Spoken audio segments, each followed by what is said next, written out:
ጽቡቕ ጉርብትና ክስራሕ እንተዝከኣል ጽቡቕ እዩ ርግእ ኢልካ እቲ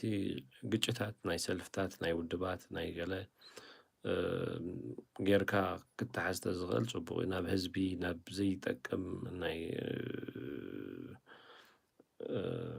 ናይ ቆልዑ ጭርጭር ዓበደ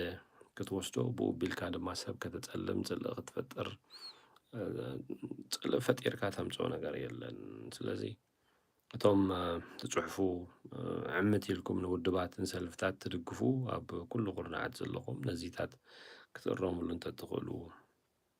ጽቡቕ መስለኒ ስለዚ እዘን ንሕጂ ተዳልየን ዝነበራ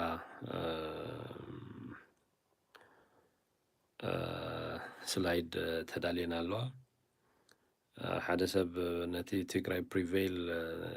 እንታይ እዩ ኢሉ ዝሓተትክዎ መልሲ ጽሕፈለይ ኣሎ yeah I know what the Tigray prevail means I'm clear with that English okay that's not the point you know if you're Eritrean you're the one who are writing with sunshine if you're Eritrean and be Eritrean okay that's not the matter that's not the issue I don't have any problem with that language. The problem is with your understanding on the current issues. What is true on the ground and what you and your fellow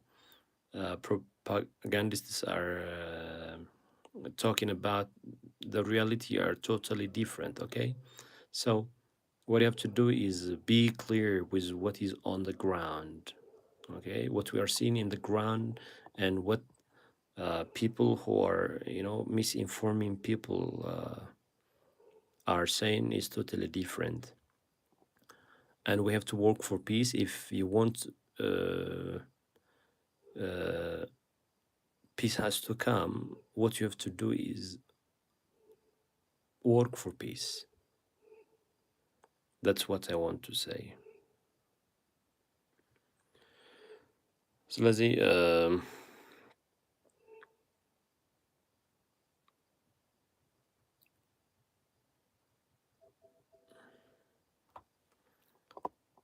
እዚኣታ ዜና ናይ መበገሲ ናይ ዝመደብ እያ ነይራ ትግራይ እንታይ ትኸውን ኣላ ትዕወት ዶ ትንቆት ክልተ ሰለስተ ዜናታት ምስራሕ ኣይከኣልን እዩ እቲ ህልው ኩነታት ክትገልጾ ፀሓይ ምስ ዓረበ ክኸውን የብሉን ኣብ ጊዜኡ ክትገልጾ ጽቡቕ እዩ ስለዚ ኣብ ቀርኒ ኣፍሪቃ ሰላም ዝመጸሉ መንገዲ ኩሉ ሰብ ክሰርሕ እምበር ንሓደ ዕኒኻ ነቲ ሓደ ክትሃንጾ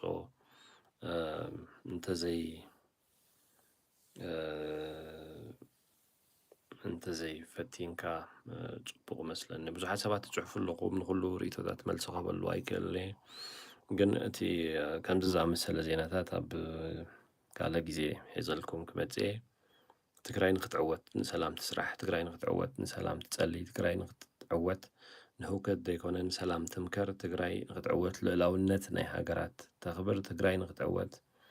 ንህዝባ ትሕለ ትግራይ ንኽትዕወት ንመንእስያታ ብሰላማዊ ዝኾነ ሓሳብ ትጎስጉስ ትግራይ ንኽትዕወት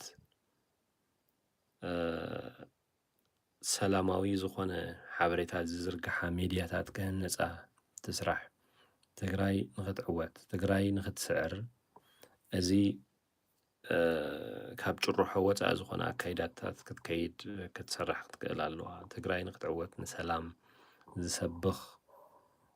መሪሕነትን ማዕከናት ዜናን ሒዛ ክትከይድ ኣለዋ ዓወት ናይ ትግራይ ዓወት ናይቲ ህዝቢ ክኸውን ክእል ኣለዎ ዓወቱ ጥፍኣቱ ክኸውን የብሉን ትግራይ ትስዕር ኣብ ኩናት ጥራይ ኣይኮንካን ኩናት ጠፊኡ ኣብ ልምዓት ኣብ ህንጸት ኣብ ስራሕ ኣብ ሰናይ ጉርብትና ኣብ ትምህርቲ ኣብ ሳይንስን ቴክኖሎጂን ዓወት ዝዕወት እዩ ሓያል እምበር ኩናት ሰብ እዩ ዝበልዕ ኩናት ጸጋ እዩ ዝበልዕ ኩናት ዕድላት ናይ ብዙሓት ንጹሓን ሰባት እዩ ዘጥፍእ ስለዚ ብኸምኡ ክንሕዞ እንተንኽእል ጽቡቕ መስለኒ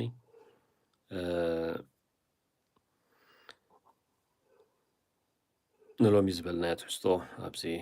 ክንፍጽም ኢና ሰላም